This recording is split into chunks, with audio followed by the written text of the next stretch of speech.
ओह God, अब ये खड़ूस मुझे डांटेगा। ओह माय गॉड, ये प्रार्थना यहाँ क्यों आई? आज इसे यहाँ पे नहीं आना था, क्योंकि आज यहाँ कुछ बहुत बड़ा होने वाला है।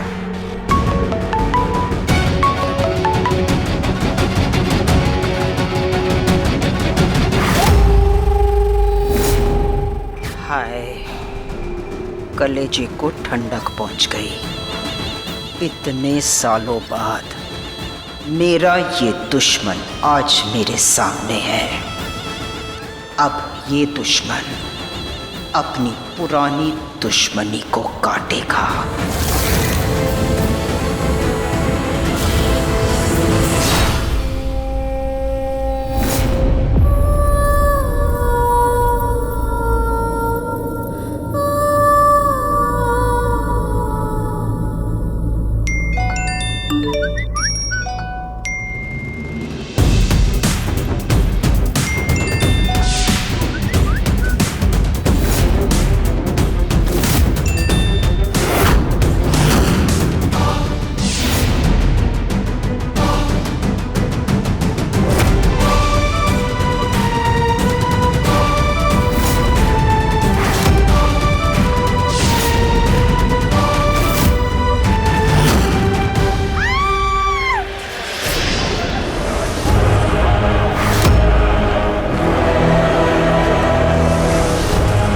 भागो भागो, यहाँ किसी ने बॉम्ब लगाया है, भागो।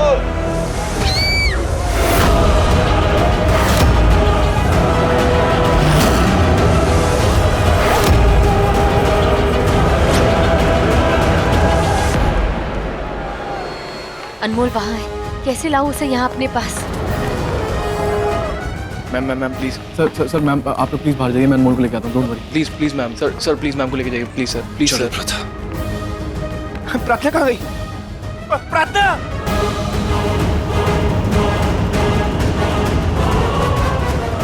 अनमोल, तुम ठीक तो हो ना? हम मुझे चलो मेरे साथ जल्दी, बाहर क्यों है? जल्दी रुद्र, बताओ अरे मुझे। चलो तुम मेरे साथ, अभी बताने का टाइम नहीं है। रुद्र क्या कर रहे हो तुम?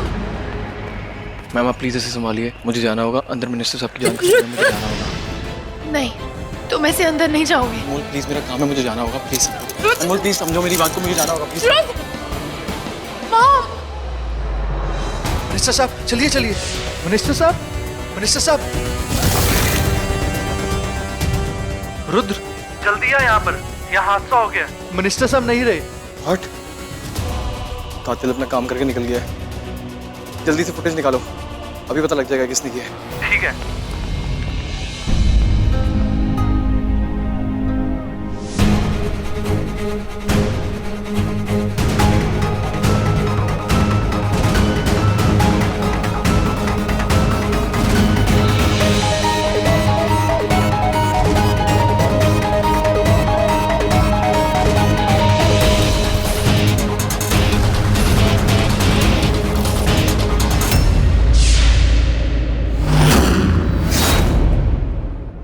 नमन इस फूल में पिन है, लगता है इस पिन में कोई जानलेवा जहर लगा होगा। इसे लगते ही मिनिस्टर साहब की मौत हो गई। किसने किया है? ये शायद फूल वाले ने किया होगा।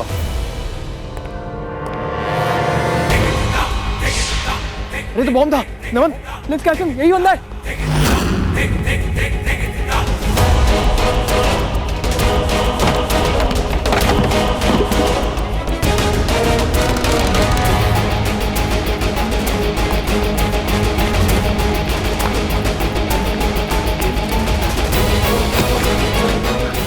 तुम कहाँ जा रहे हो? सर वो देखो, सर बॉम्ब उसी के पास है, उसी ने सब कुछ किया है।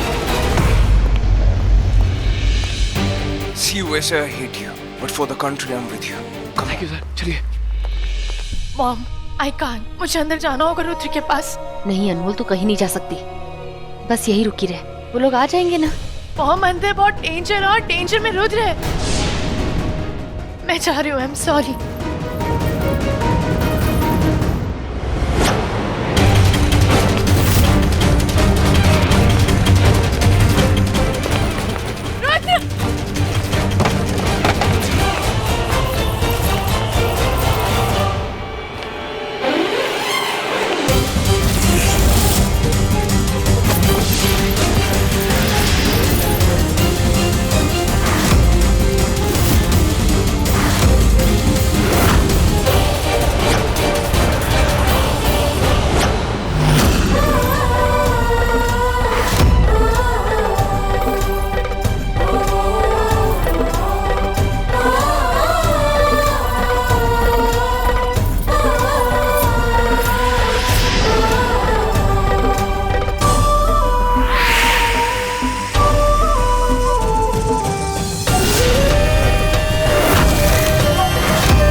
आ गई?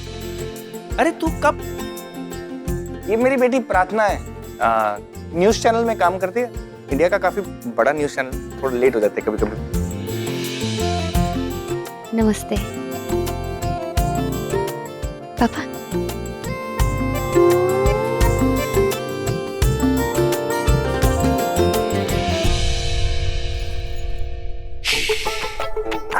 आराम से। समोसे, चाय ले आ, मैं समोसे ले आया हूँ। लेकर बाहर आ जा और मैं उनको बोल दूंगा कि मेरी बेटी ने गर्मा गर्म समोसे बनाए, बढ़िया। पर क्या है ये? कौन है ये लोग यहाँ पर? क्या आराम से। क्या कर रही? आराम से। आपने इन लोगों को क्यों बुलाया है? तेरी शादी करनी है ना? तेरी शादी नहीं करनी? तू बड़ी हो गई, शादी तो करनी पड़ेगी ना बेटा। अरे भैया मेरी बात सुन, तो उनके बेटे को तू पसंद है तो उन्होंने खुद रिश्ता लेके आए हैं। शादी नहीं करनी। क्यों नहीं करनी? क्यों करनी पड़ेगी? क्यों? क्योंकि मैं तेरा बाप हूँ। वो लोग ठीक है ना, उनकी फैमिली ठीक है, लड़का ठीक है, जॉब भी करता है, सब कुछ ठीक है ना? हाँ तो मेरी जॉब भी बहुत अच्छी है और मुझे मेरी जॉब करनी है। पर तो मैंने कब मना किया कि मत कर? शादी कर ले, एक छोटा सा ब्रेक ले लियो, उसके बाद तो तू कर ही सकती है ना। उसके बाद जिंदगी भर जॉब ही करनी है ना तुझे। गुस्सा मत कर बेटा, देख ये कल भरोसा थोड़ी ही रहे। आज हूँ कल नहीं हूँ, अगर नहीं रहा तो अपने मरने से पहले मैं देखना चाहता हूँ कि तू दुल्हन बन जाए। पापा ये आपको क्या हो गया है? कल तक तो सब कुछ ठीक था, आज अचानक ये लोग पैदा हो गए, आज यहाँ पर आके चाय पी रहे। मिल लेना एक बार बेटा, इतना मतलब।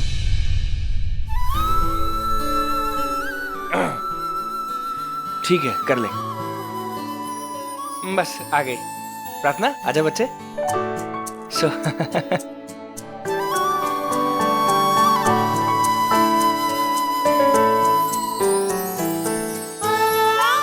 ओह ये सब क्या है? वो थोड़ा जिद कर रही थी अंदर, न्यूज चैनल में काम करती ना, तो जॉब बहुत अच्छी है, तो कह रही थी कि जॉब करना चाहती। हाँ तो मेरी तरफ से हाँ है, शादी के बाद आप जरूर जॉब कीजिए, मतलब जैसे भी इनकी मर्जी। मुझे आपकी बेटी पसंद है। तो फिर तो हमें रिश्ता भी पक्का समझना चाहिए। बिल्कुल। क्या हुआ, कोई और पसंद है? बता दे अभी।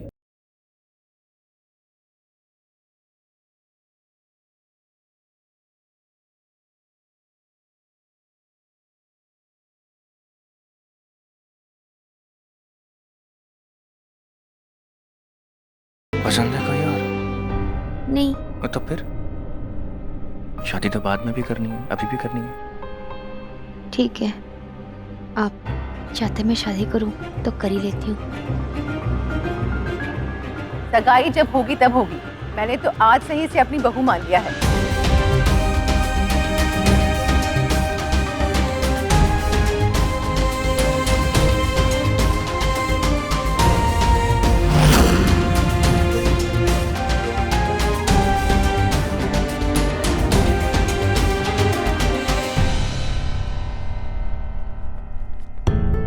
अच्छे लोग हैं। एक रेस्टोरेंट खुला है नया इधर, चल खाना खा के आते हैं, इसी बहाने वॉक भी हो जाएगी। चल चल।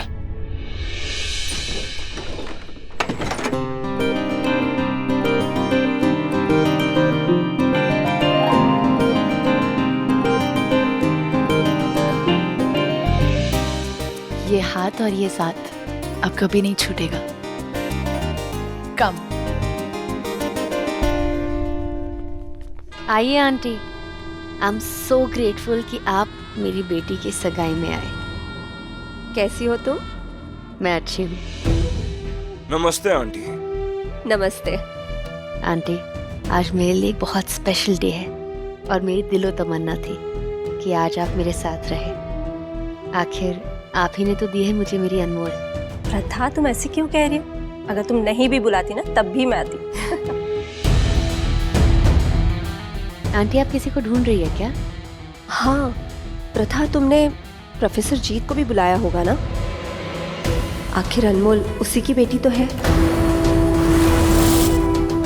मेरा मतलब अनमोल उनकी बेटी की तरह ही तो है। उन्होंने इतना प्यार किया है उसे। नहीं, मैंने उन्हें नहीं बुलाया। कुछ दिनों पहले मुझे प्रोफेसर का कॉल आया था। वो चाहते थे मैं उनके लिए कुछ करूं। क्या? ऐसे कुछ पता नहीं, जैसा भी है भी नहीं। प्रथा, मैंने तुम्हें उनसे मिलाया था। और क्या तुम उन्हें पहले से जानती हो? नहीं, मेरा मतलब है उन्होंने तुम्हें ऐसे कॉल किया और बात की? नहीं तो आंटी, मैं बस अनमोल को देख के आती हूँ।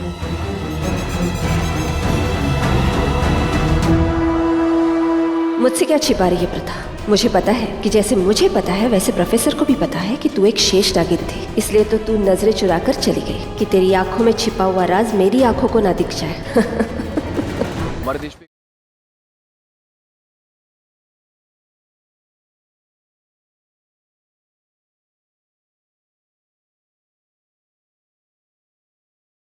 मौली सबने एक जैसी पहन रखी है। कौन सा मंदिर है जहाँ पे इस तरीके की मौली बांधी जाती है? मैं जानता हूँ उस मंदिर को, मैंने देखा था। कौन सा मंदिर है वो? इसके बारे में पढ़ा भी था। अगर वो मंदिर मिल गया ना, इसका मतलब ये पांचों लोग उस मंदिर में गए थे, उसके बाद इन्हें मारा गया।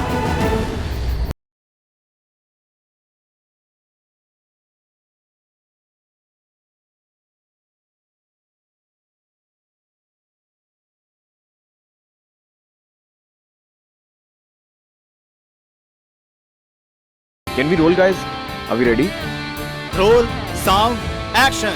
आज मैं एक बहुत बड़ा खुलासा करने वाला हूँ। हमारे देश पे एक बहुत बड़ा हमला होने वाला है। कौन, कब, कहाँ, कैसे, ये सब मुझे नहीं पता। लेकिन मैं चाहता हूँ कि आप लोग सतर्क रहिए, चौकन्ने रहिए, क्योंकि ये सब मौतें जो हो रही हैं ये दिखने में स्वाभाविक है, पर स्वाभाविक है नहीं। चीजें जैसी दिखती है ना वैसी होती नहीं। पापा भी यही कह रहे थे कि ये सारे मॉडल्स आपस में कनेक्टेड है, पर कैसे?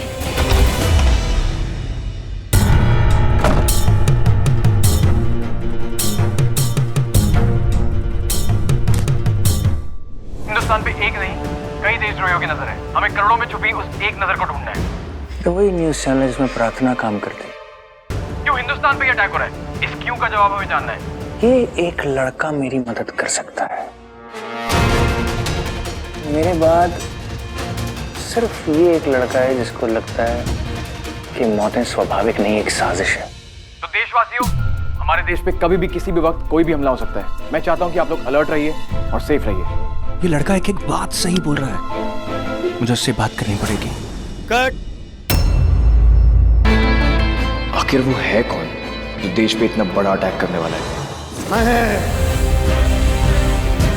तुम लोगों से आज मिलने आया हूं तो इसकी बहुत बड़ी खास वजह है। आज इंडिया में विजयदशमी है। इंडिया में एक ऐसी जगह है जहां आज पूरा देश एज इंडिया मिलेगा। दिल्ली का उन्नति मैदान, जहां लोग विजयदशमी मनाएंगे। क्या कहते हैं ये लोग? रावण दहन करेंगे। उन्हें नहीं पता कि रावण तो आ गया है, और इस बार रावण दहन नहीं होगा, रावण लोगों का दहन करेगा। दिल्ली के उस मैदान में लोग आज डांडिया गरबा खेलने आएंगे, धूमधाम से विजयदशमी मनाएंगे। लेकिन हम वहाँ किस पर अटैक करने जाएंगे? आप लोग सोच रहे होंगे कि इस तरह आम लोगों पर, कॉमन पीपल पर अटैक करके हमें क्या मिलेगा? हाँ, हम लोग तो इस देश के खास मुख्य लोगों को मारना चाहते हैं। यही सही है, लेकिन हमारे प्लान में एक ऐसी चीज है जिसकी हमें बहुत बुरी तरह से जरूरत है। क्या? शेष नागिन। शेष नागिन कौन है? मैं दिखाता हूं।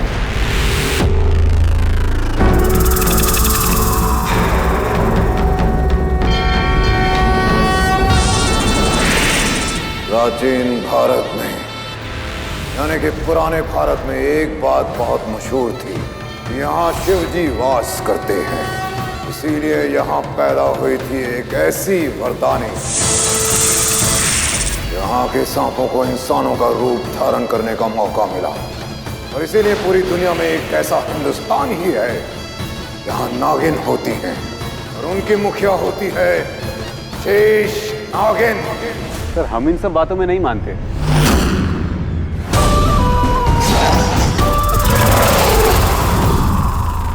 ये तो हिंदुस्तान के वेद पुराणों में लिखा है। जो लिखा है वो सही लिखा है। देश नावियन आज भी है, वो आएगी। भारत में जब भी खतरा होगा वो आएगी। हमारे देश पे एक नहीं कई देशद्रोहियों की नजर है। हमें करोड़ों में छुपी उस एक नजर को ढूंढना है। तो देशवासियों, हमारे देश पे कभी भी किसी भी वक्त कोई भी हमला हो सकता है। हाँ अनमोल, रुद्र मैं यहाँ उन्नति मैदान में हूँ। क्या हो गया अनमोल? का क्या, कब, कैसे, क्या हुआ? और यहाँ एक बहुत बड़ा अटैक हुआ है रुद्र, ये अटैक मुझ पे हुआ है। नमन, हमारे देश पे एक और अटैक हो गया है उन्नति मैदान में। अनमोल वहाँ फंसी हुई है, मुझे जाना होगा। अरे रुद्र, ऋषभ आप क्या सोच रहे हैं? ये कि जो भी हो रहा है गलत हो रहा है प्रथा। ये जितने भी अटैक्स हमारे देश पे हो रहे हैं सही नहीं। हमारे देश के साथ बहुत बड़ा अन्याय है। हम श्योर इस सब के पीछे कोई बहुत बड़ी साजिश है जो अजगर की तरह एक दिन हमारे देश को निगल लेगी।